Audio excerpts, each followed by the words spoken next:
Hello guys, good morning ha. Pagawa natin yung sasakyan natin at gawa ng nagluloko lang yung ABS. Dito natin dinala sa Hajitik. Dito lang sa may Commonwealth. Talagang magaling at marunong sila gumawa. At high-tech kung gumawa sila. Dahil puro lahat sila taga mga mekaniko galing lang sila ng Weltec.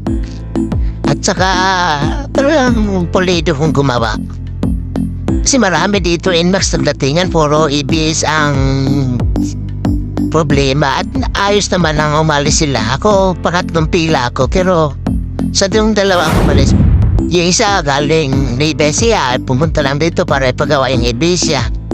Tapos yung isa, Quezon City lang din. Biwa naman yung kanya.